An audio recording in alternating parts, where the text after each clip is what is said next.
morning, good afternoon, everybody. Welcome to the sixth session of the Global Youth Leadership Program.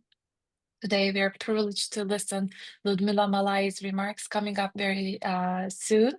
But to present our distinguished speaker, a little bit of a background about our program. Ludmila, this initiative started 2 years ago. This is our second year convening fellows from different parts of the world, young professionals, youth leaders, with the aim of building a global network committed to positive change through initiating youth-led projects that are very much aligned with the implementation of the Sustainable Development Goals.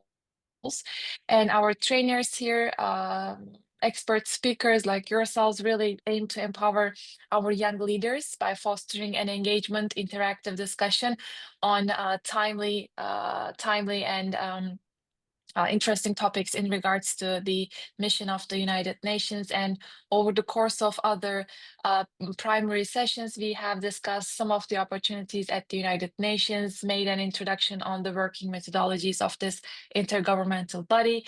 We spoke about women's empowerment, gender equality, interfaith and civil society contributions to sustainable peace and development, human rights, peace and conflict resolution. There was an diverse array of topics, and today we're here to unfold the importance of young leaders for sustainable peace and development, and what are the opportunities in Europe and elsewhere from your point of view, as you are a leader facilitating different programs for young decision makers to aspire and be a part of sustainable development programs. And there are 16 countries represented in this stakeholder group. And we also have different thematic working groups that we individually get together and work on some projects, again, facilitated and led by our young fellows. So to formally today introduce our speaker, first we will be hearing from Ludmila Malai, and then the platform will be turned to Priyanka Chahal. Ludmila Malai holds academic degrees in economics and administration from the University of Savoy, based in France, a master's in politics, diplomacy, and conflict resolution from UCL, based in Belgium, and a specialized master's in international law and security studies from the Free University of Brussels. She is fluent in English, French, Russian, Italian, and Romanian, a perfect trait that a global citizen must have, being fluent in many different languages. Over the past 7 years, Ludmila has been actively involved in the development and coordination of several EU-funded projects focused on preventing radicalization, combating racism, strengthening youth civic engagement, and promoting participatory and deliberate democracy. She is committed youth activist who firmly believes that meaningful change can only come from young people, provided that they are given platforms and tools to lead it. She currently serves as the EU project manager at the Intercultural Dialogue Platform and as a project manager researcher at Inclusive Europe, two Brussels-based civil society organizations. Well, Ludmila, thank you so much to share your afternoon with us today. I know it must have been a busy time. You're running many different programs all at the same time, but the platform is now over to you. Thank you so much. Thank you, Cemre. Thank you for this lovely introduction. I will try to share my screen and present. I hope there are no specific challenges with that. Yeah, you should be able to see my screen, right? Yes, all is well. Okay.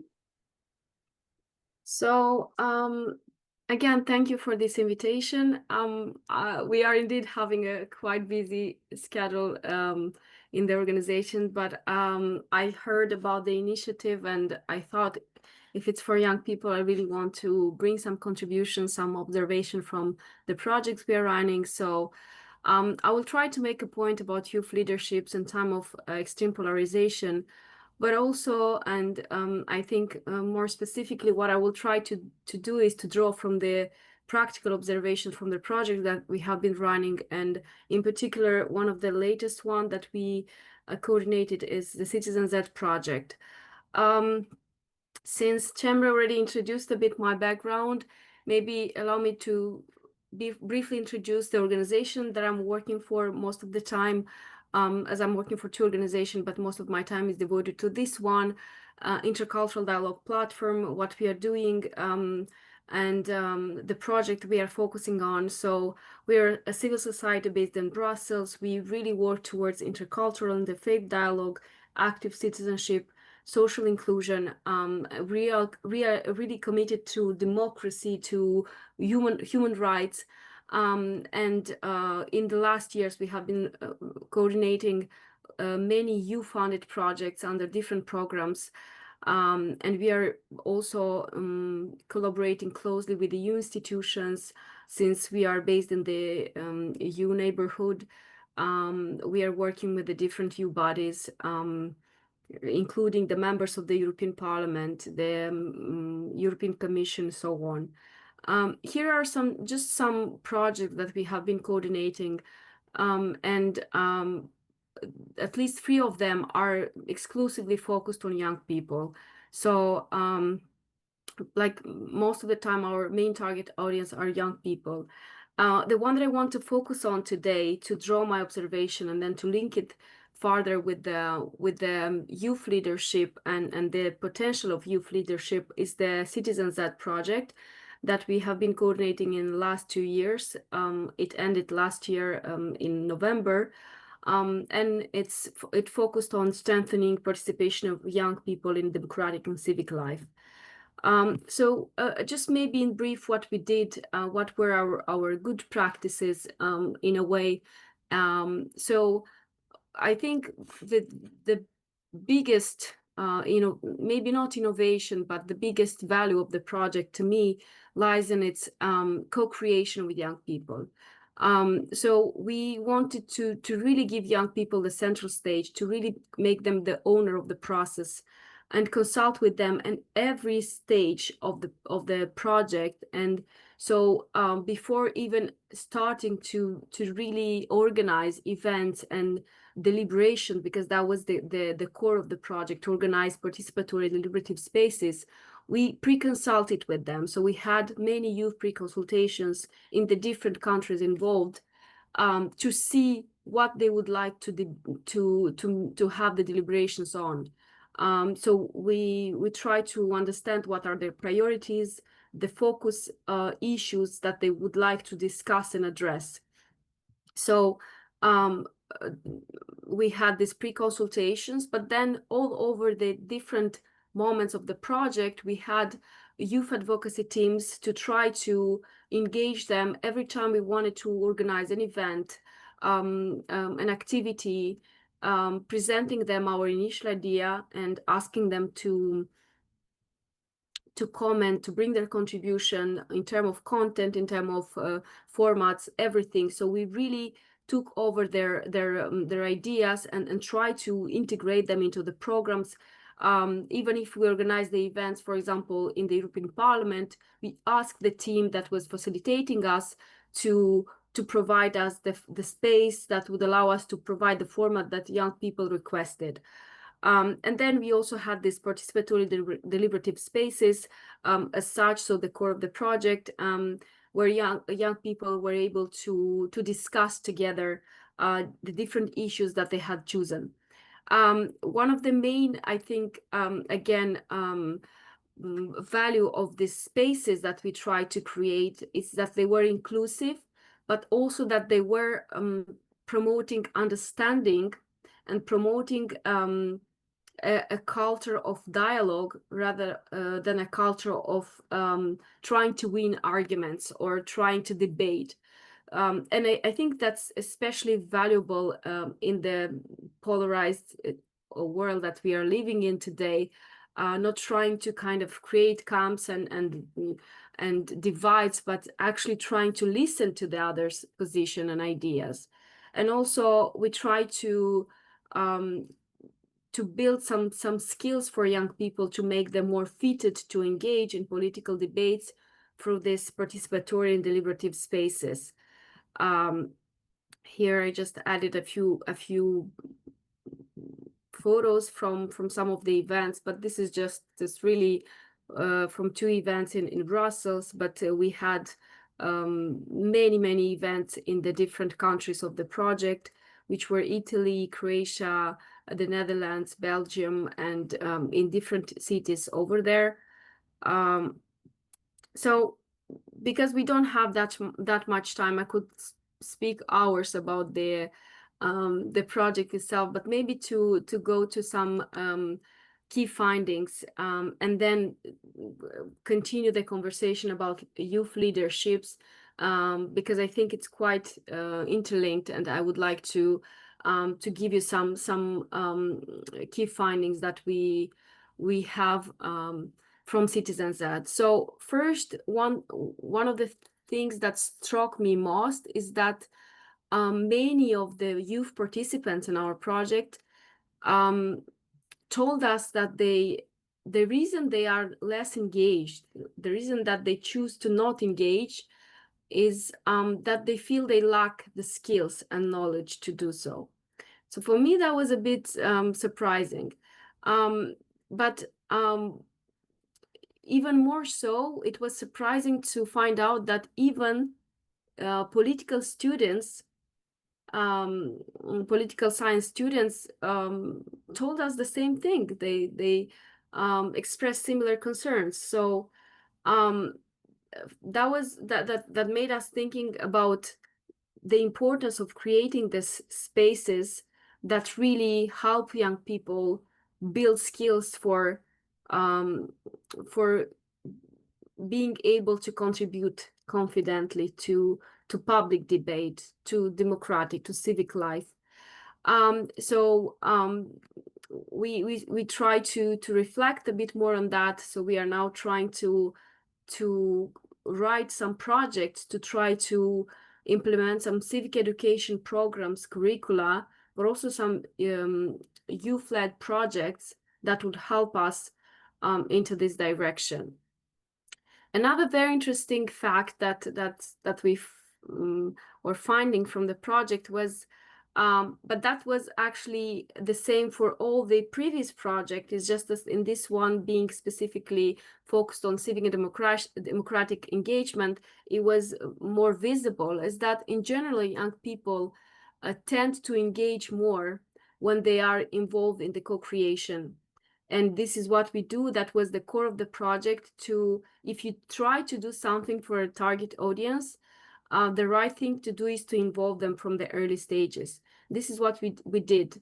And we saw really amazing engagement for young people, from young people that participated in our project. And it was continuous engagement, not just for one event, but they continued to show up for all the events, and bring their contributions and so on. So we really saw that giving co-ownership to young people and involving them in co-creating the actual format, the actual planning of the event, of the activity, really brings fruits. And another key finding, where there were more, but this one I think are also related to what I want to speak about more in the upcoming slides and within the context of our discussion.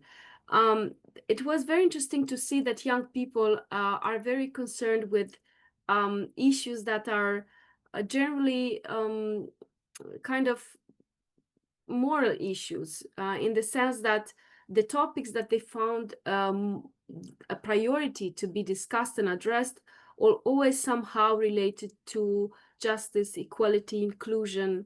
I will give some more details in the upcoming slides on that. So, like, given this initial observation from Citizen Z, maybe now we can go into the actual topic about youth leaderships and why it matters and what value can young people bring to the world, especially in this challenging context that we are living in. So here I have just a few elements, a few features that I would like to maybe stress out. And this comes from my personal conviction working with young people, because I became a youth activist while working with young people. I just realized at some point that I want to advocate for young people, and that young people have to be included, must be included in all of the political civic spaces, in the decision making. And it's not like we are doing them a favor, it's the right thing to do. So from the experience, what I saw is that young people actually do bring a lot of fresh perspective to the table. They bring innovative mindset. And here I would like to maybe reflect a bit on the fact that um, I think most of the time what we are trying to do, I mean, the older generation that are in power now and are trying to do the same thing and expecting the same results. And as Einstein said, like only fools can do that. So I really think we need to change the mindset. We really need to try something different, and hope for different results, actually. And I think young people do have this kind of innovative mindsets to bring to the potential solutions. Young people also have more digital literacy, to be fair, compared to other older generation. And they also have more clarity. And I mentioned from our findings from the Citizens Z project as well that we found out that they're really concerned with these issues. And so there is a more clarity, kind of an intuition among young people of what is right, what is important, and also kind of an essential dose of idealism, I think. And we need that, again, because the older generation that are now in power, along the way, they somehow became pragmatic or even cynical. And we still need to preserve this dose of idealism to be able to do something, and to address some of the big challenges that we now face. So that's in terms of like what I think is unique about young people and their potential leadership. But also we have to be fair and I think also honest in saying that we live in a really challenging world for young people, especially, not only in terms of social climate, political climate, that we really see that's really something that it's obvious. We have more and more polarization, populism, and radicalism in both sides and of political spectrum. But I think one of the challenges for young people in particular, for them to be able to say that we see them as change makers, as leaders, is that youth is practically excluded from the policymaking.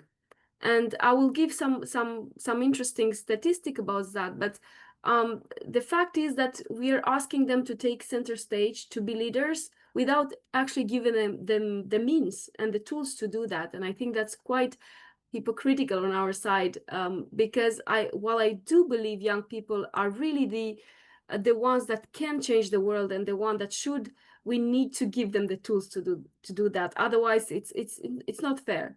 So just to give you an example, in terms of youth representation, in the European Parliament, the only universally elected body in the European Union, we have just 7 out of 720 MEPs that are under 30s. It was a similar situation in the last term of the Parliament. And you have around 10% of relatively young people, around 35, 40, which is no longer young people if you think about it. While your demographics shows you that you have 20% of youth, people aged younger than 35. So there is a huge disbalance here and a huge underrepresentation. And I think we should ask ourselves, when we so oftenly say that young people are disengaged, we should also correlate this somehow to the degree to which they are not actually represented in the political arenas. So you can see here also some of the ideas that the vice president of the European Youth Forum try to stress is that young people, if they don't feel that they are represented in parliaments or at other levels of in political um, at other political levels, in local councils or regionals, or it doesn't matter, but at all level of the political decision making process, if they are not included, it's less likely that they will engage and vote. So when we try to say that young people do not care, we have to also consider that there are some underlying issues and maybe factors to that. So always maybe reflecting also on our side, what can we do better, instead of kind of criticizing young people. So of course, I mean, it's very important. Like, to me, that's quite obvious that we cannot claim for young people to be engaged, to become leaders, if we don't offer them also political representation. I'm not saying that young people should take over the parliament. I'm saying that they should be fairly represented. So if you have 20% population, youth population that is young people, you should really ensure that at least 10-15% in your parliament are there to represent the views of young people, to represent their vision. And it doesn't have to be the majority, but it has to represent what it is demographically, and also how young people see things. So otherwise, it's to claim that 7 people there would just represent such a huge group that is also very heterogeneous. It's not a homogeneous group, to represent the interest of young people and their views, not just interest, but also just views. It's quite quite, I think, challenging, and it's not realistic. Of course, there are some institutional ways to engage for young people. I put here some, but to me, because those most of the time, these programs are consultative, don't really have decision-making power. And I'm not saying they are not good. I do think this is very important to have, but I'm saying these are complementary. I think it's really important because, as we saw, such programs allow young people to really build on their skills in public communication, debating, kind of public speech. So this is important. I'm not saying it's not important. I'm just saying it's not enough. I don't think we should also, what we often see here in Europe, I don't know if it's the case as well in other parts of the world, but in Europe, we see a lot of kind of trying to duplicate youth European Parliament, youth councils, youth, and to me, that's a way to actually exclude young people from decision making more than including them in the decision making. It is important to have those as well. Again, it's important for the experience that they accumulate doing that, for the skills that they build doing that, but it's not enough. And it's not that type of, let's say, actions that would allow young people to really bring their contributions to the fullest. So, like, thinking of in terms of the findings and what we can do to actually empower young people, from making them engaged young people and then engaged leaders and actual decision makers and change makers. I think we need to have some shifts in the way we problematize youth participation. Again, coming back to not putting the blame on young people, oh, they don't care or they are not interested, but thinking from our side, what are we not doing right? And I think we are not doing right a lot of things. And I think we should prioritize the issue of youth representation in political arenas as well. So shifting the way we see youth engagement is very important. and also have a more comprehensive approach to it, trying to really understand all the causes of this. We also saw from citizens-led projects, sometimes they feel they are not equipped. Sometimes they feel they cannot contribute because they don't have the tools. And sometimes they just don't trust the politicians because there is a too large gap between them and the politicians. I do think also we need to shift the way we practice youth engagement.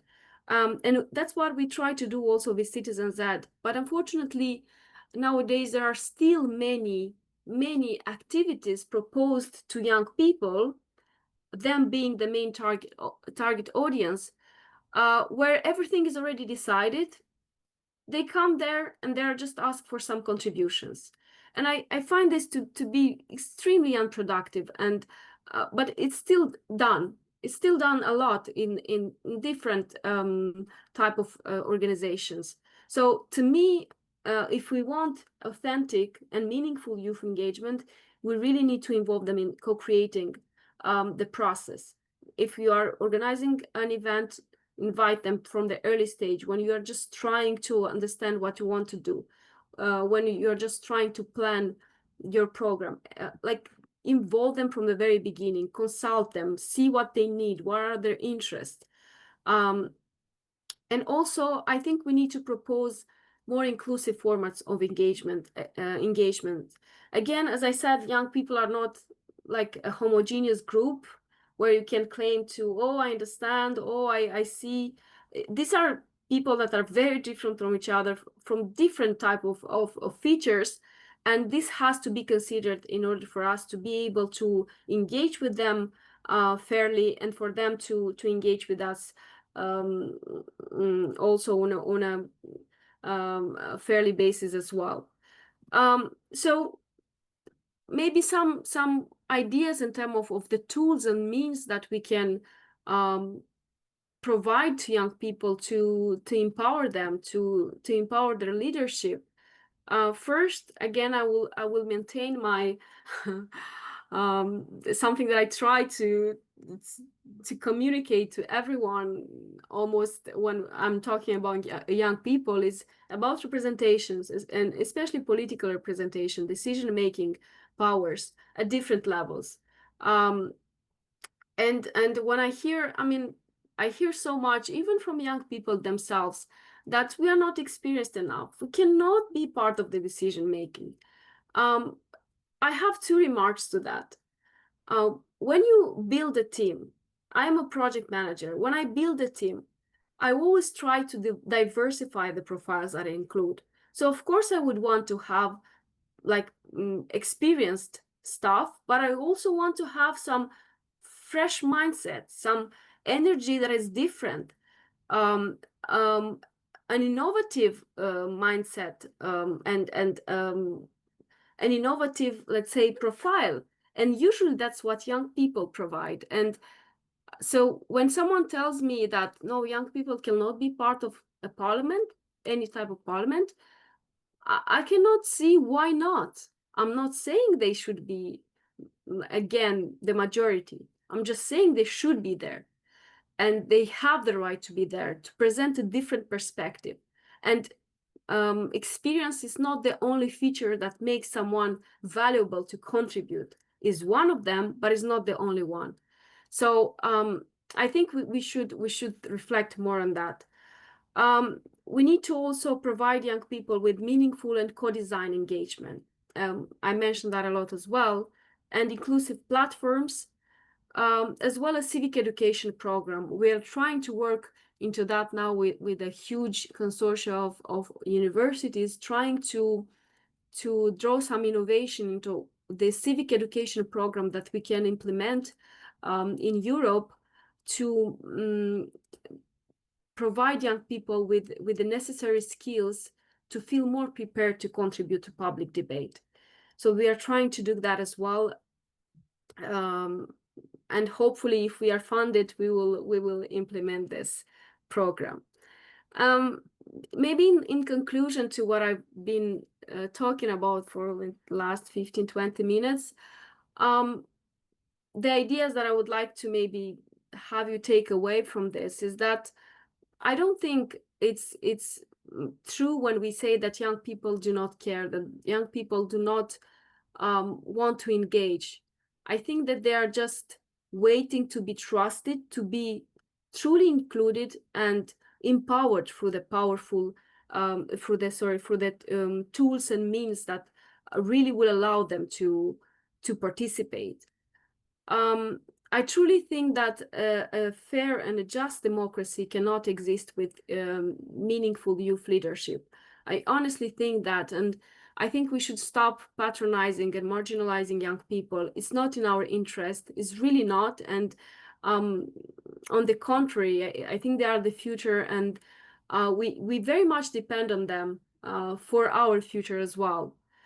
And finally, I think youth themselves must overcome this deeply ingrained belief that they lack the experience to contribute meaningfully to decision making. This doesn't mean they don't have to be disciplined, they don't have to learn and to educate themselves. This is a process, of course, this is important. But I think we have been telling so much to young people that no, you're too young to contribute. No, you don't have the skills. You don't have the kind of the experience, right? And we have been telling them so much this, more so that they started to believe it. And I met a lot of young people that tell me, no, we cannot contribute. We are not experienced enough. We don't have the right I don't know, not only skills, but they say, oh, because of the lack of experience, but also because young people are too emotional, we might take some wrong decision. Who doesn't? Like, do older generation always have the right decision? This is not a, I mean, it's not an excuse to exclude young people again. So I think young people themselves must stop believing in those type of narratives that actually marginalizes them more than so. And so my kind of advice to you would be to not let anyone tell you that you are too young to lead. It's never the case. I think it all depends on everyone's motivation. Of course, discipline again is very important. Reading, educating yourself is very important. But there is no such thing that you are too young to lead and to contribute. And I think we really need young people's voice in today's society with the challenge that we face. As I think we show it, we see it that doing politics or any type of social activity as usual doesn't function anymore. We need something new, and something new cannot come from the same old people, or old in the sense of not old, but from the same profiles that have been doing the policies in the last decades and more. So that would be my takeaway for you. And hopefully, if you have some remarks, I would be happy to reply and to engage. Well, thank you. Thank you so much, Ludmila. This was very thought-provoking for many of us, I truly believe. And just to recap some of the notes that you shared and reflect on your highlights, I think that was very important that you started with this notion to involve youth in the consultation processes, because when the platforms are already established, when projects are ready to go, it does not really provide a meaningful participation opportunity for young individuals, and our projections may not really align with the priorities of young people to lead in a different style, just like you noted. For our systems of diplomacy, multilateralism to really change, we need a fresh perspective, and the status of world really shows us to that in many different ways. And I also observe as a human rights advocate working in line with UN's agencies, permanent missions, other international civil society organizations, when I attend spaces led by young professionals, especially during ECOSOC youth platform or other conventions, I see a very similar critic that you also raised in your points. Yes, there are panels, for example, all convened by young people. We see young individuals raising up their voices, speaking, that's perfect. But I also very frequently see this criticism of them being by themselves only, which refers to the fact that they want to share these platforms with heads of states, with decision makers, with people in more powerful positions so that they address the same audience. When we have panels or projects all run by all young leaders, that doesn't really satisfy their vision because they're like speaking to themselves only or within their young groups. So at the UN, I very frequently started to observe this, and we want to make sure that at JWF too, when there is a youth agenda, we ensure that there are expert speakers as well on board, like yourself. A very noble mission, really, to advocate for young people when you're already in your career establishing an expertise, so we need to see more and more experts like yourself really taking this mission to implement plans for youth engagement and empowerment into life. And I really liked your note on digital literacy as well, because it's again one of the primary mission thematic working areas for this upcoming UN General Assembly, digitalization of human rights and sustainable development, an area where young individuals really have a great potential, because we know that today setting public discourse over digital platforms or innovatively raising awareness on some of the human rights crisis, humanitarian crisis taking place in different parts of the world.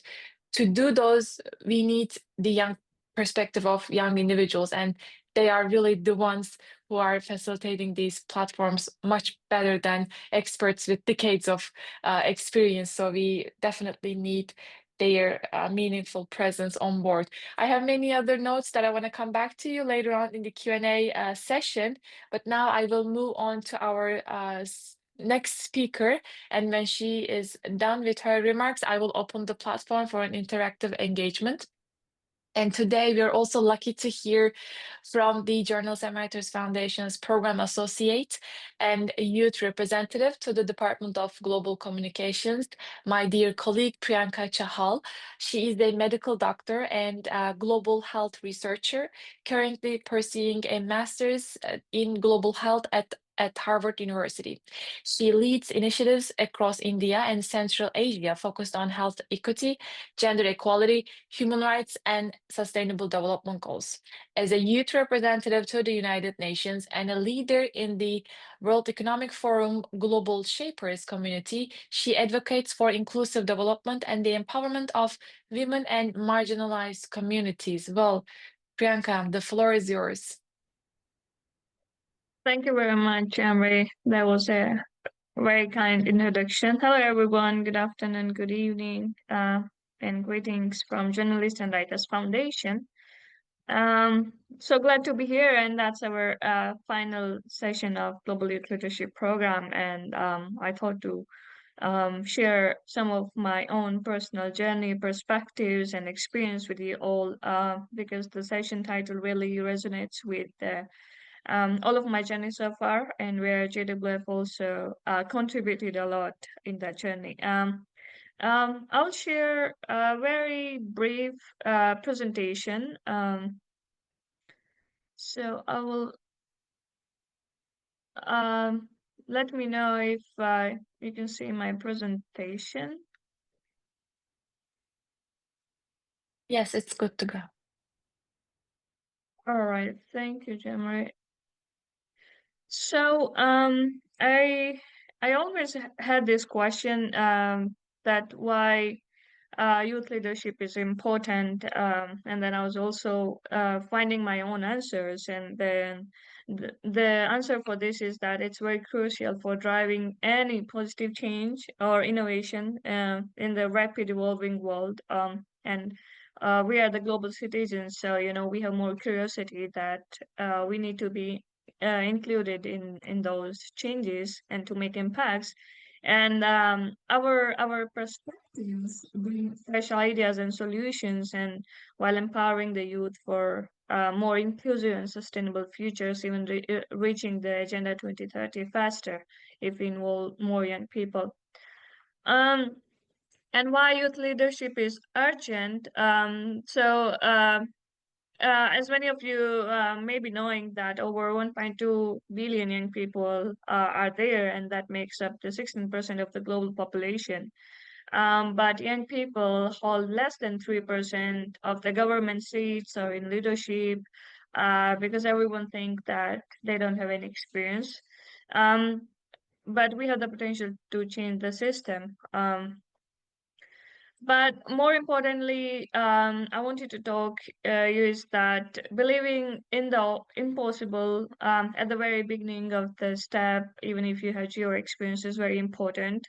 Talking a very brief about me, that I was born in a farming family in a small village. There was no family history of higher education, but what I was having just dream and determination, and a strong spark of not giving up on anything.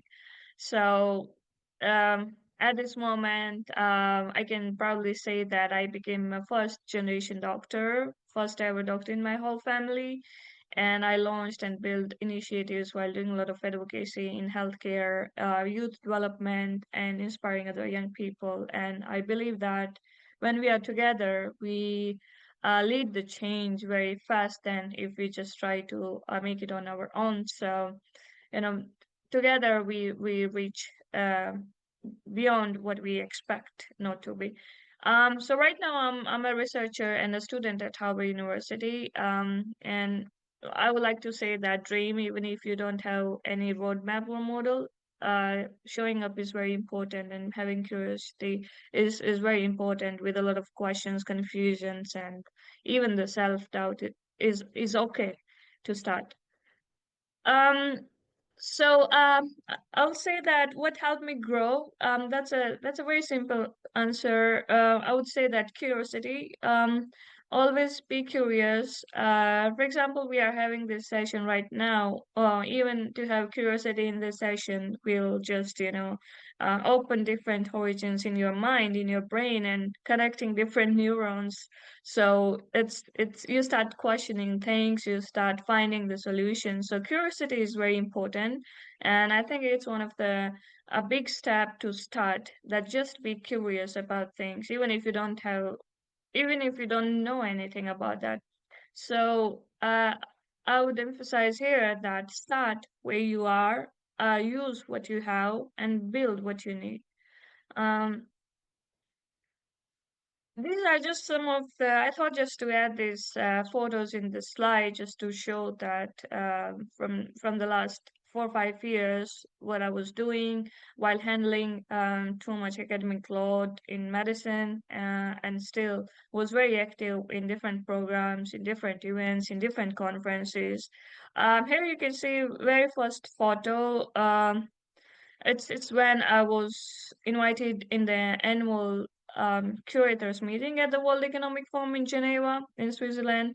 That was a great experience, and I can always share more about this, all of the opportunities, while also being share in interacting in our group as well, the common group. Or you can also reach me out later. I'll share contact details. But this is just to show you briefly that even if we have a different passions, but I think these all of the experience are very important, because when we try things, we know what is our interest. So attending the conferences, meeting new people, doing a lot of volunteering, even if you are getting no compensation, is very important, because all of this volunteering work is added up, having a great experience, and you learn by people, interacting with people. And networking is important. Be open to ask questions, even send a cold email to people, to ask for help or asking for opportunities. So these are some of the, just the photos that I was a part of some key events. The second one you can see is actually Journalist and Writers Foundation side event in Kyrgyzstan in Central Asia. Um, which we co-organized with the UN Women, UNDP, and how I reached them was just sending emails that, hey, my name is Priyanka. I'm working as a volunteer with the Journalists and Writers Foundation. This is my idea. This is my concept note, and they were happy to have it. So it's always good to have your very tiny roadmap, even if you want to have it or not, it doesn't matter, but just a email can also help. So whenever you want to do something, just send email or message to people. And I can talk more about it in our group as well, while sharing a lot of different opportunities with you all. Um, so this is a very brief one, that youth programs that empower and that I benefited from. So the first one is United Nations DGC youth programs. There is always a UNDGC newsletter. You can always sign up and receive opportunities, which we can also share later by email or in the WhatsApp group as well. So I learned about more about diplomacy, sustainable development goals. I learned more about women rights and also interacting with different events of Journalists and Writers Foundation as well. As this organization is also associated with UNDCC.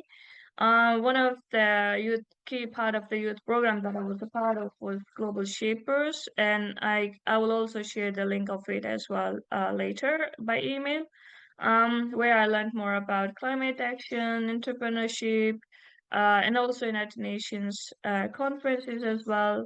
Then SDGs conference, which is also one of the annual signature event of JWF2, where I learned from public speaking, strategy building. I always kept applying for different opportunities, different fellowships, so they are very helpful. And I learned about, what was my interest. Like, I'm a health professional, so I got connected with World Health Organizations and built some initiatives. Um, and here, I want to share that most are free. So most of these opportunities are free. So apply, participate, and document your work. To find those opportunities, you just have to use Google, and Google must be your best friend, where you just search what you want and just do a research, make a document for yourself, and copy paste the links and keep applying by watching the deadlines. So it's very important to just participate in these events. Um, this is my final message, I would say. But before that, this is also kind of like a little model map that how you can start. As I said previously, find your spark. You should know that what excites you or what angers you. Um, I think recognizing the anger is also very important. That will lead you to know what are your emotions when you handle different things or opportunities. So documenting your excitement and anger and frustration is also important. So you must know that where is your spark, and how you can use that spark in building yourself as a professional, and building a relationship with different people and experts. The second step must be explore the programs. You can explore different programs, either local, global. It doesn't matter. They can be big or small. Um, Sometimes we think that we always have to shoot very big, but I would say that uh, you know a sea becomes the ocean drop by drop, right? So a small thing, starting small is very important. Don't underestimate anything small. So just start with small, whatever you have right now in your proximity. Um, the third step must be, after exploring the program, just participate in them and start speaking up. Join webinars, like right now we are having this. So you must be very curious to ask the questions, to connect, to have your comments, whatever the questions you have, and never hesitate or be shy to put your questions, because we all make mistakes, and it's okay even if you think that your question doesn't make any sense. But anyway, just ask. write or post online. Social media is very important, especially at this time, but you should know how to use it effectively. So post online the things that you love or you like or you want, and just share your thoughts. Um, the fourth step must be finding mentors. Sometimes we have difficulty in finding mentors, and it can be a bit challenging because you don't know who to reach out. But even if you, for example, LinkedIn is a very great platform to connect with people, and you find people, and just sometimes you just have to write them that, hey, I have this interest. Would you please like to share your things with me or be my mentor? Sometimes, if people have time, they will say yes. Sometimes, if they don't, they refuse. So it's okay. You just need to do your own research to find the mentors. My mentors can be online. Mentors can be your professors in your university or teachers in your school.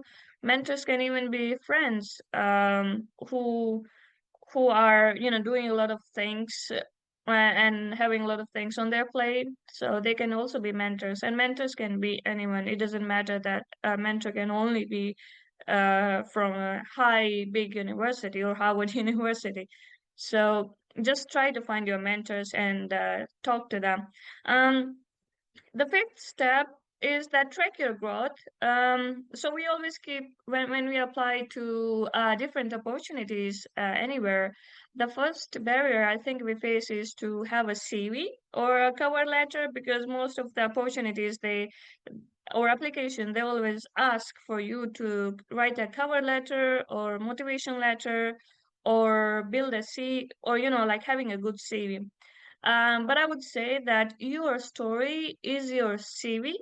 So you don't have to have a lot of experience in the beginning to, and you don't have to feel hesitant about what is there on your CV. You can just write your brief bio and whatever you are studying or doing, and that's all. And your story is your CV. I would say you don't have to take a lot of pressure to think that, oh, my CV is not good, I need to do this, or I need to grab more experience to apply for these opportunities. Um, and I think it doesn't matter. You just, the good thing is to that if you know how to write, then that's all. Your CV is important, but you build it by time. You don't build it in the beginning when you're just starting your journey. So it will get, build up very well as time passes in 2, 3 years after college, after school, or whenever you go and try new things. You just have to keep adding those things by tracking your growth. So CV is just a paper where you just track your growth. That's all. You just have to put what you participated, what you attended, what you learned. And the last I would say is that you don't need permission. You just need the purpose, or you don't have to seek permission from anyone to start. Things you don't have to discuss with your friends that much. That you know who you are, right? So you just need the purpose to start the things, and never hesitate to do the things. I would say always be open and receptive to embrace your mistakes, to embrace your failures, and even the winnings. So I hope this can help you, and you can always stay connected with me. I would say the final message here is that you already have what it takes, so you don't have to overanalyze your presence. That you don't have to underestimate yourself. You're already doing great. And every step begin with showing up. So show up at everything. And if I talk about me, I'm not special. I was just willing to try everything. I remember I also got some pushbacks, but I'm like, okay, I'll just try it. And when we try, we learn. And you have the power, use it. You just have to, use it. And as I mentioned it before, you can always connect with me on LinkedIn, Priyanka Chahal, comma MD. And you can just write me if you have any question. I would be happy to answer. Just mention that you are part of GYLP, so I will be more more quick to answer that. And you can also connect me with on Instagram too. Even I can answer your question there as well if you are active user. And yeah, that's all for now, and I'm open to answer your questions or discuss more things with you or share more. So yeah, over to you, Jeremy. Thank you so much, Priyanka. That was very inspiring. Thank you so much for sharing your personal journey with us. As a first generation medical doctor from your own respective community, representing your roots, background now here at Harvard University. So I'm pretty sure everybody is already proud of you in your family. And the thing that really resonated with me is that you noted curiosity that really facilitated your journey, because um, this feeling of wanting to know more is really what leads us to explore and seeing more opportunities available, particularly when we interact with individuals or human rights advocates, even people in their 30s, 40s. If they are from disadvantaged communities, developing nations, they feel like a trap. You know, they feel in a trap of either poverty or opportunities being lacked. However, in our day, we spoke about digitalization, as Ludmila noted. We know that now more and more hybrid means online opportunities are available. Many international conferences are being held online as well. But if you're not present on these international platforms that are available online, or try to grow your network on social media platforms, you will not know about these upcoming events or things that you can participate. So I think curiosity was a very good point to start. And you highlighted some of the programs that really paved your way to explore more, to meet your curiosity. And I really agree with you on the point that now qualifications are overrated. Last weekend, I had a book talk with a very successful women entrepreneur who wrote a couple books, who sold out a couple of the networking platforms that she initiated as a mobile app, and she noted this in her talk many times now, that we see more and more online certificates being completed, and people are sharing LinkedIn posts about those. Well, every educational platform is definitely beneficial, but she said something very important. She said, don't be mad about these online certificates, but attend events. You know, share your reflections later on at LinkedIn rather than posting an online certificate. You know, just because you want to be seeming to build your resume, but take more meaningful actions where you can also show your vision, mission, and where do you want to be in the next step of your journey. So some of my reflections following up your talk. Now is the time to get engaged with our speakers. I just want to see if there are any hands up to share your questions or just comments. You know, it doesn't have to be a question necessarily, but we want to hear from you as young leaders.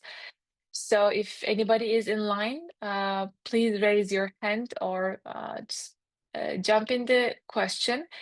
Um, if not, just to start the stage going, I will pose one question to Ludmila, and we'll come back again to our audience. Well, Ludmila, I know that you are also working with many different EU agencies, Council of Europe, and so forth. You are in connection with decision makers at these international platforms, and um, loss of trust in democratic governance, in multilateral systems, democracy is something that I quite frequently observe in young professionals. So when you meet with decision makers, do you see any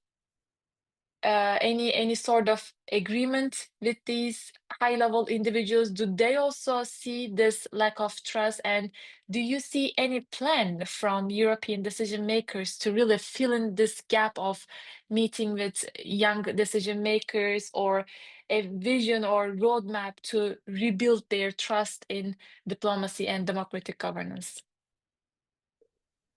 Yeah, it is. First, we do see this loss of trust in Europe as well. And the policymakers, they see that as well. And in Europe, and in particular in the European Union, in 2023, if I'm not mistaken, so the European Commission initiated a conference on the future of Europe. And it was actually throughout a whole year, citizens in different countries met to discuss, to deliberate on the future of Europe. It was an initiative trying to reconnect policymakers, decision makers with citizens. So it was not like only focused on young people, but it was focused on citizens in general. And the idea was to try to deliberate and to see how young people and how other generation kind of see how can we address the problems that Europe faces today. And the idea was to use the recommendations that came out of the deliberative processes, and it was huge deliberative settings. There were transnational panels. There were many different formats for citizens in different countries of the European Union to meet and to discuss. So over a year, this happened, and the recommendations that came out of it, the Commission tried to implement. I think the aim was to implement a third of the recommendations from citizens. And I think some of them, maybe not a third, but some of them were really implemented, really considered, and included in the agenda for discussion with the Parliament, because maybe you are not aware, but in Europe we have a particular way, and in European Union we have a particular way of taking decision of advancing legislative agenda. And so it happens with the Council, with the Parliament, with the Commission. So it's a co-decision process. But the fact is that this recommendation were used, and actually there is this idea of institutionalizing citizens assemblies.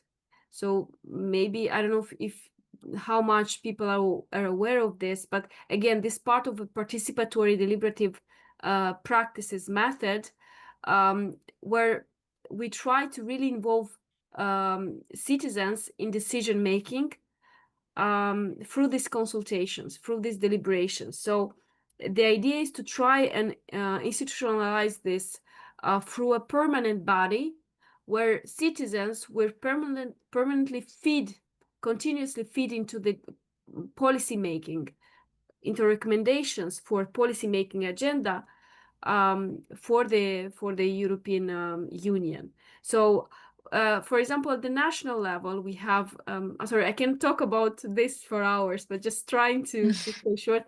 On the national level in Belgium, we already have, for example, we have in the Brussels Parliament, we have an institutionalized body that mixes citizens with policymakers for debates and then recommendations. And there is a mandatory, let's say, the policymakers are obligated, they have to adopt some of the recommendations that came out from those discussions. And this happens more and more in Europe. So definitely there is such a concern, and decision-making makers are trying to address this. And one of the ways that it's now being used is deliberative democracy methods. And this is also the methods that we used for Citizens Ad, because it's a way to also, I mean, if there is another question on this further on, because again, it's a lot of information that I need to provide to the context, but it's really a good way to engage citizens, but also feed them with information, with accurate, neutral information for them to be able, for example, when we discuss climate change, you first feed citizens with really neutral but very diversified information so that they are able to then express themselves and give their opinions on the issue.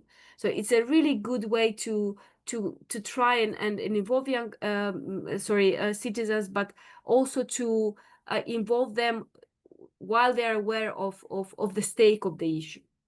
So I can talk more about that, but maybe later on. Mhm. So these are very good practices that you noted, because sometimes, I mean, to lead the way to propose inclusive policy suggestions, we should know where the stakes are, right? Just like you Yeah. mentioned. If we really don't know what's going on in the ground, in within the societies, the gap within decision makers and social movements are really getting widened and widened. So in order to close that gap, we need active citizens being on board. And I was very happy to hear this more transparent platform where there are more means for citizens to meet with decision makers and have this direct communication to pass forward their concerns. And you also noted this in your in the first section of your talk, and this I think very much links with your response now too. And I feel the same. You said young individuals are mostly involved in topics related to youth empowerment. And we really have to change this, because same applies to women decision makers as well. Women are seemingly more prone to speak on issues that concerns women's rights, or thematic discussions where women are disproportionately impacted in conflicts and so forth. But the perspective of young people and women are needed in every sphere of political and social crisis. So we should never see this issue as a youth empowerment only, but we need young individuals' meaningful presence in all the topics of sustainable development and peace building. So, I was able to link your response to your panel delivered. So thank you so much on that note. Anybody in the audience who would like to share some reflections or ask a question? I want to see if Zainab, our intern, would like to share some highlights. Yeah, of course. So firstly, I wanted to thank Ludmila and Priyanka for their great presentation, and wanted to share a little bit of my reflections today. So I really like how Ludmila just added the correct and the proper concept next to the missing concept, like dialogue is over debate, and co-creating over propose. So I really like how she clarified the terms, and that really affected at the end. And then for Priyanka's presentation, you helped us to see what is actually in us, although we underestimate our feelings, the opportunities maybe, or the talents we have, like curiosity. So it's good to hear and see them. And according to what you shared and how it reflected on me, I now believe that youth empowerment is not just about giving us a seat up in a table, but also it's preparing us to speak up and shape the agenda, especially when it comes to peace, education, and civic engagement. Thank you. Thank you so much, Priyanka. Yeah, thank you, Jainab, for the for taking the notes. I also see Radwas from Indonesia, the lead of the group, I think, Human Rights. And if you would like to share some things or reflecting, then I would like to pass the floor to Radwas. Zara. Okay, you can call me Oza. All right.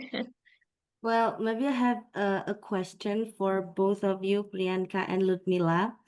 I would like to ask about your experience because, like, sometimes it is hard to keep ourselves motivated, especially me. Moreover, when we kind of fail on something, or maybe we just slip a little bit, it already made me like unmotivated. So I want to know what was your both breakthrough moment that makes you who you are now, that makes you brave and eager to do something huge that you've never been before. Like, what was your milestone moment, if that's okay me to ask you? And Priyanka, you were talking about the spark, and how did you discover your spark? Because sometimes, like, in this young age, we are too curious on things that we cannot even focus on one topic. Like we are so um spiritual that we want to do everything at once. But how do you get the spark that makes you focus on one thing, like what to do, and keep yourself motivated? Thank you. Ludmila, would you like to go first? Then I can add some later. Yeah, of course. What a great question, and I have so many answers to that. First, I would say there is no kind of moment when you just that motivates you. For me, it was always this idea and awareness that hard work is just the answer. There's no miraculous recipe. And somehow I always understood that I have to work hard every day.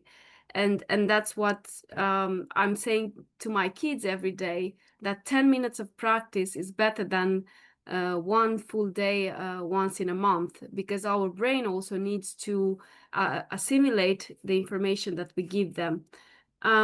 It's difficult to discuss about how do you choose what you're passionate about, especially when you are curious. And I think it's right. It's okay to be curious about many things, especially when you are young. It's a process of navigating, of identifying who you are. And even if you are in their 40s and 50s, sometimes people just need their whole life to identify and to understand what they want to be, who they are, and that's okay. I think it's important to just do your job at the moment, in the sense of just trying your best at the moment. And life is different for everyone. Someone can find their path in their 30s, someone in their 40s, someone in their 70s. That's okay. We don't all kind of have to be the same and abide by the same rules. But I think the only rule that I made to myself is that it's really important to work hard, to be disciplined, to really to try to read, to understand, to go through the core of the things, not just accept things, especially nowadays when you read so much online, and you could take everything for granted and for reality, for truth.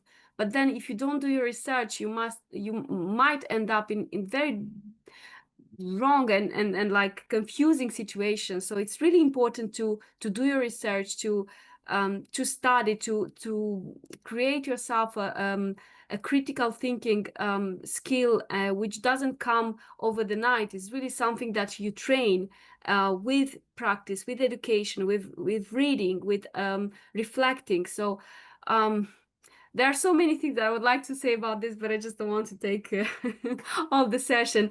Maybe just one last point: just read. It's really important to read. I think to try to get the world through books, it's almost kind of like teleporting yourself to other realities, and it's so beautiful. And I would really recommend you to read the big classics before reading the bestsellers that are recommended nowadays. Just really go to the classic and try to see how people used to think, used to see life, and that would really kind of enlarge your horizons. And I would first recommend that read and educate yourself. It's really important. Thank you so much, Ludmila and Ilza, for the question. And Priyanka? Thank you, Ludmila. I really liked when you said that you had to teleport yourself to different realities to feel it, not just staying at one place. And that was a great question, Oza. Thank you. Well, I have been to that place before. I would say that I'm still in the same phase where I want to try different things because I'm always curious. And sometimes I struggle to find my, top three priorities. I always believe that I must have like top three priorities, but I struggle as well. Um, but I would say that, you know, even if you feel that you are not interested in this thing or in this opportunity, just participate in it. Just be curious, because at the end of the day, before you go to bed, you still have this thought processing in your head, and you somehow reflect, oh, I really like that session, I really like those people, or I really like participating in that. That means if you are excited at the end of the day, that means that is for you. And if you feel bad about it, and if you feel exhausted, then just leave it. That's how you find. And I would say that showing up and trying those things is important. And I think this is the age where we have different level of motivation. It's never persistence. The graph is always sometimes up and down, up and down. It's like a wave. And it's okay if you have a wave, then you know that you are trying things, and you are failing in things, you are winning things. Even you are winning yourself or failing yourself, it's okay. It's okay to embrace all of the emotions. And motivation is never like a straight exponential curve. So it's okay to feel low and less motivated sometimes, but just keep trying, because whenever you will be in your late 30s, when you want to have a stable career, at the time you will just know that what you did, what you tried, and now what is your career that you want to focus on. Keep trying, yeah. Mehmet Absolutely. is having Everybody, raised hand. Thank you so much. Thank you so much. It helps me a lot. I know it all. Thank you. everybody has their own ups and downs in their even mental state or in their professional journey too. Mehmet? Well, first of all, I would like to thank Ludmila and Priyanka for these wonderful presentations uh, and a lot of information and perspectives about the participation of youth in every sphere, not only just invited to make observations, but to become a part of the decision-making processes. And I think this is important. And as the JWF, we really have a focus on youth empowerment. We're trying to make sure that youth voices are heard in our conferences, in our discussions, and to get really like fresh ideas from young people and to include them and learn about their their experiences. I mean, young people don't have experience. I don't agree with this statement, because everybody has an experience. It's just different, right? And also, we always look into the world from different windows, and we have generational differences, okay? And the world is not the same. So that's, I'm moving into that question. So we're living in a globalized world. Nothing is staying the same. Everything is changing rapidly with technology, with world global affairs, economic affairs. So many things are changing so rapidly. So in order to keep up with all these things happening in a changing world, how can we become, as young people, global citizens? And how can we prepare ourselves to fluid situations where things are changing rapidly, easily? And how can we adapt ourselves as global citizens? So that's a question for me to Ludmila and Priyanka, because I believe that you're global citizens, you travel around, you communicate with people all around the world. So you can share your experiences and your perspectives. Thank you. Yeah, so I just wanted to quickly reply to Mehmet's question regarding how do we manage to stay global citizens? How do we manage? And I think, to me, the answer relies into genuine dialogue and trying to stay and to prioritize a human interaction and genuine dialogue, in the sense of, not when you go to someone, when you try to have a dialogue with them, try to really listen to what they have to say. You might not be in the same, you might not have the same opinion, but it's important to understand their views and just try to understand where their view comes from. And I think that's the especially in the globalized world that we are living now today, where everyone has very different experiences coming from different parts of the world. It's very important to try to empathize, in the sense of trying to see where their insights are coming from what experience, from what context, and not focus on judging, but really understanding. Sometimes it's really important to try to understand first, and that's what we try to, because when we talk to people and we say try to the method of dialogue, you know, and people say dialogue is trivial, it's basic, and I mean, I've been working in dialogue years and years now, and I just realized that I'm still not good at it, because sometimes I cannot listen, and the kind of the dialogue is about listening, and we not always know how to do that. So to me, that would be through authentic dialogue with people of your communities, of other communities, and preserving this human interaction, social interaction, over other type of interaction that are maybe very important as well. But we are human, like humans are social beings, so we need to preserve this. And also maybe just a last remark, I think, to young people as well. It's very important to be disciplined, to learn, but it's also very important to have fun, to enjoy life, because there is a time to everything. And if there is a time to have fun, to enjoy, it's now, because then when you have your family, your kids, it's much more difficult to do that. And if you lost this, then you will try to find it in a different time of your life where you won't have the chance to do it properly. So do it now, kind of balance your education, but also enjoyment, and having fun, and just living life at the fullest. So that would be a last remark from my side. Thank you. Thank you. I really liked your notion on being a neutral listener, because that's really a base of how we start dialogue, to listen to the other party, being without any barriers, and providing a space of a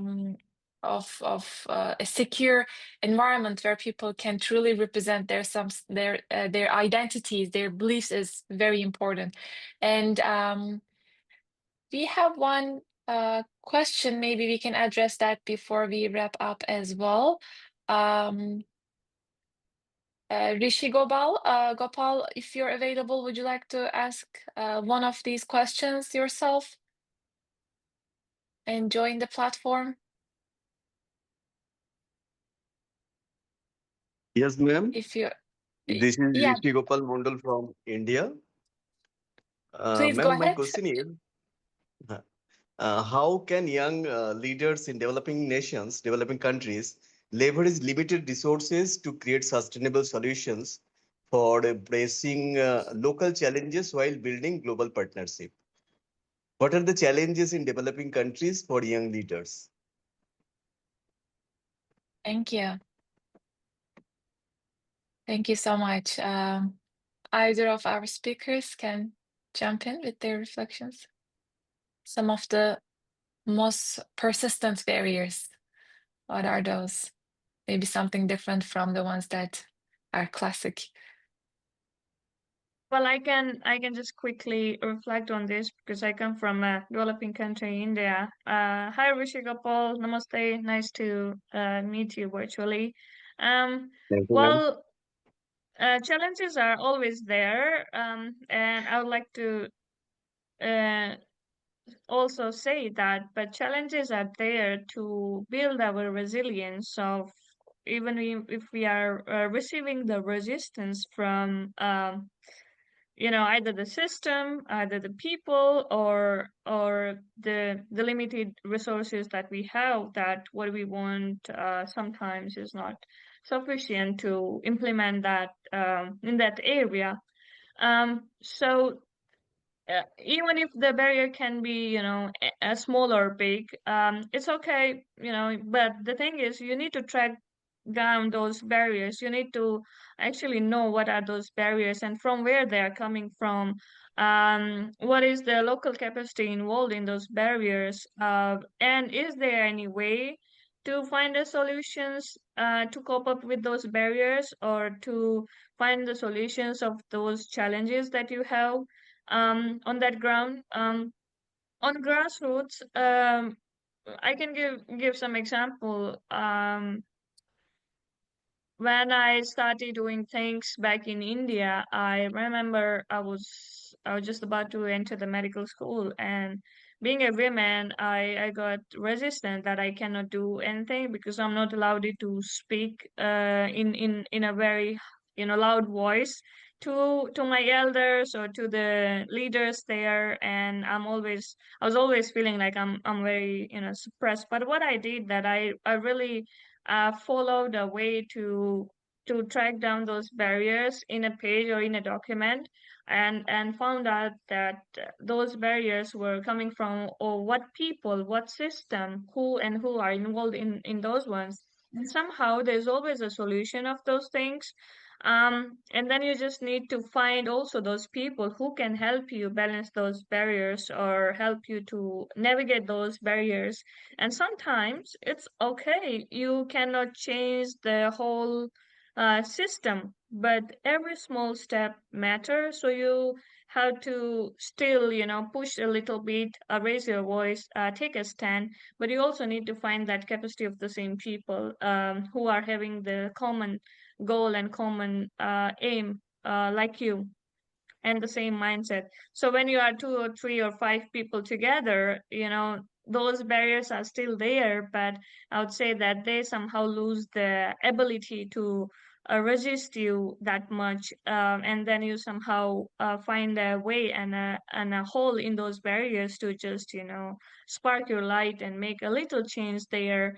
And then others will follow you by saying that, and eventually by time, you can break those barriers. It takes time, it takes patience, it takes a bit of persistence and consistency, but you know, um, and when you have barriers and challenges, you are knowing that you are on the right track. So when you will not be having any challenges or barriers, you have to question that. Wait, am I doing the correct Right. thing? So it's okay to embrace those things, and more power to you for your work. Thank you. Thank you, ma'am. Thank you so much. Ludmila, do you have anything to add to this? I know we have limited time, but just to say that I'm also coming from a very small village in a poor country, the poorest country in Europe, actually, from Moldova, and I do know what you mean.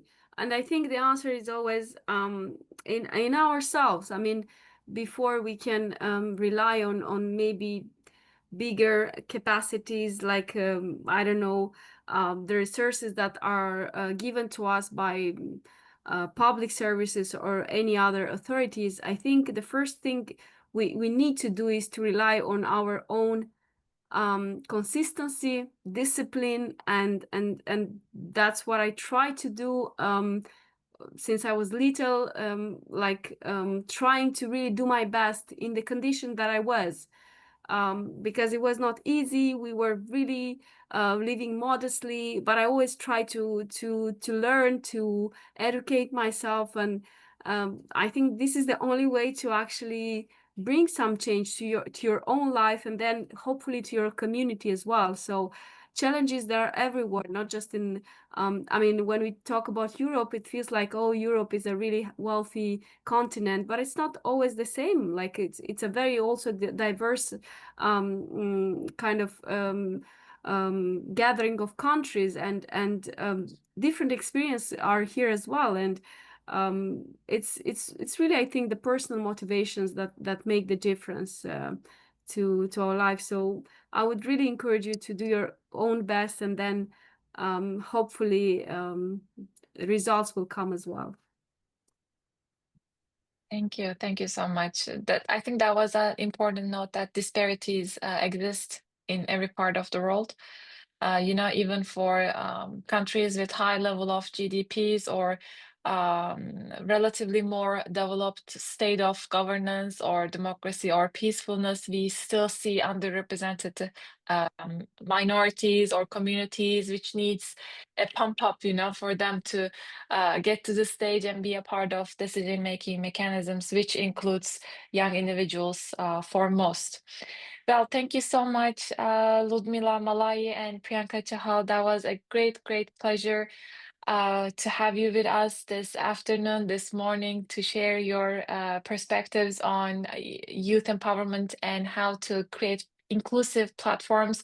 What are some strategies to make sure that our projects are are empowering them along the way of making sure that spaces exist for young people to have confidently represent their ideas and visions for the future and today as well. Ludmila, any last remarks or goodbye notes before we wrap up?